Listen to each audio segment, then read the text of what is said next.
It is time for the mid-year freakout tag. I'm doing it roughly on time this year, which makes a change, and let's just dive straight in. How has my reading year been so far? I have been reading a lot. I've managed to read about 75 books, I think, as of filming. However, too much of that has been, and I'm very grateful, very privileged, arcs. I'm not getting through my TBR that I had at the start of the year, and this is something that I'm going to have to work on focusing on and maybe trying to pick up my reading and read more so that I can actually get through this massive backlog that I have of books that I'm really interested in. I still have them for a reason, but they're building up. It asks, what is my best book so far this year? For question 2, and that is going to be Giovanni's Room by James Baldwin. I've never read a James Baldwin before, and I buddy read this with the wonderful Olivia Spanner from Olivia's Catastrophe, and this is a tiny little modern classic, but I really enjoyed it. It was really insightful, really well written, and I highly recommend if you haven't read anything from him before. Next up is the best sequel that I read, and there are a few books I could do for this. I did take a look, but realistically, was it going to be anything other than The Dark Mirror by Samantha Shannon, the latest book in the Bone Season series? Oh my god, I love this series so much. If you don't know, this expensive special edition that I almost dropped follows Paige Mahoney, who at the start is a 17-year-old Irish girl living in Sion, London. Sion controls the UK and also Ireland now, and is very restrictive and doesn't allow anyone who has essentially magic powers, and she is able to dream walk, which allows her to go into other people's spaces and for her to take over people's bodies. I really need to sit down and write like a little thing that I say for the Bone season, because I'm really bad at explaining the series, but I love it so much and I'm so excited for the next book. Next up is a new release that you still need to get to, and whilst I could list 101 things, I'm going to go with The Manual for Good Wives by Lola J. This was sent to me by the folks over at Book Break, and it sounds really interesting, and I just never picked it up because I didn't have time when it came in, and it wasn't something I had to prioritise, and so it's just fallen down the list. It also came ripped on the dust jacket, so I've had to sellotape the dust jacket. Bloody Royal Mail. To the world, Mrs. Copperfield is the epitome of Victorian propriety, an exemplary society lady who writes a weekly column advising young ladies on how to prepare themselves to marriage and be better wives. Only Adeline has never been a good wife or mother, and she has no claim to the Copperfield name, and she's not an English lady. Now, a black woman born in Africa, who dared to pretend to be something she was not, is on trial in the English court and with all of London society baying for her blood, and she's ready to tell her story. I think this is going to be absolutely fascinating. I am really genuinely excited to get to it, and I hope I manage to get to it this year, even though it won't technically count as getting something off of my TBR because it was an arc that was sent to me this year. Next up is my most anticipated read, and that has got to be Alchemy and a Cup of Tea by Rebecca Thorne, the 4th and final book in the Poems and Tea Quartet. I am so sad, so excited. This starts with Can't Spell Treason Without Tea, where we follow 2 women, one who is the head mage and one who is the head of security for a queen. And they are in love, and they can't be in love because their nations are actually at war, and there's dragons and tea and books and cuteness, and I love it, and I really recommend. It's so good, it's so good, so I'm really, really excited to dive into this 4th and final book, and I think it's going to be amazing. I am reading this in my July TBR, so I will be getting to it soon. My biggest disappointment is an arc I read on NetGalley, and that is Smartphone Nation. This one sounded really good, but unfortunately it was pitched wrong.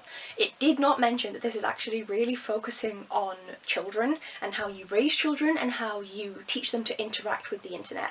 And whilst that is a great thing to do and it's important, I am child-free by choice and have no people under 18 in my life. So a lot of this book was me going, oh, that's really, it's about the kids again, skip, skip, skip, skip. Whilst theoretically you can apply some of the stuff to yourself as an adult that you use to parent children, also some of it is just about teaching them basic internet etiquette.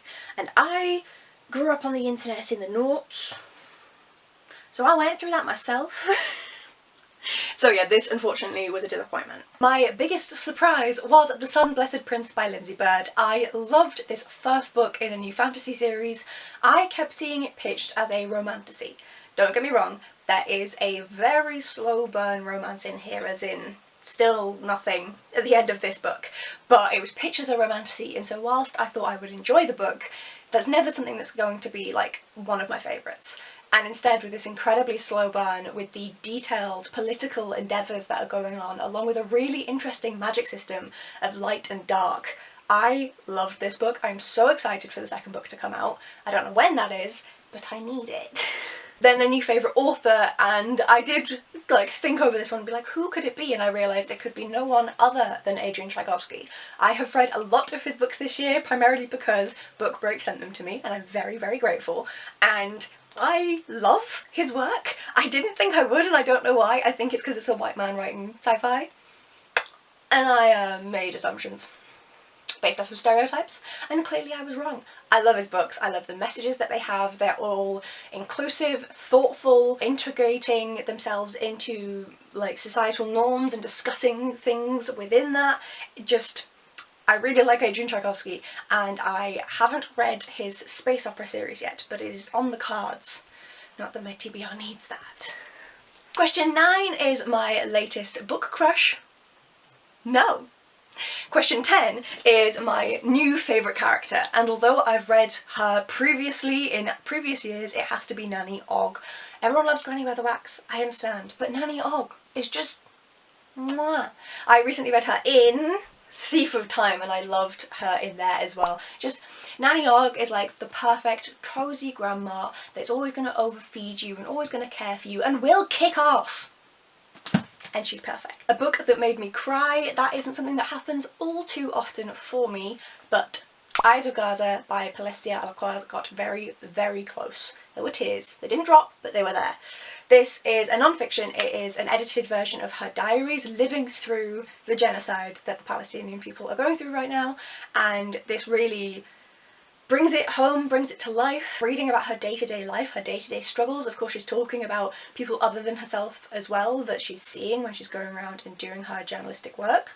And this is a really great read. I really recommend if you're wanting to see about life on the ground in Gaza and you don't want to risk doing that through social media where there is so much visual stimulus that can be very distressing. Then a book that made you happy, and for me that has to be Tea You at the Altar by Rebecca Thorne. This is the third book in the series. I won't go on too much because I already did that earlier, but this series is so good. Such a great cosy fantasy series. Question 13 is the most beautiful book you've gotten this year, and this has to be Cursebound by Sarah El-Arifi. I haven't read it yet, but look at it's so pretty. At the end pages, get off. The end pages.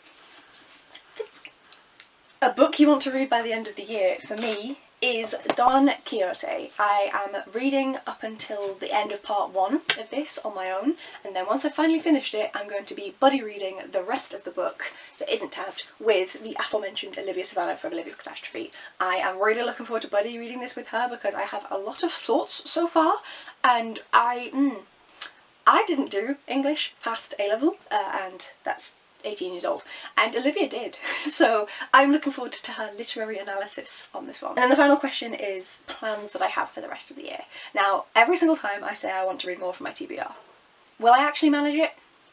Realistically, looking at past years, no, but that is the plan. I'm also doing, I have a video up, I'm doing the Our Fantasy bingo board, and I'm also going to be trying to do the summer reading challenge that Victoria from What Victoria Reads has set up for this year. So there's a lot going on, but my main plan is just to read and enjoy what I'm reading, which I know is basic, but honestly, sometimes basic is good.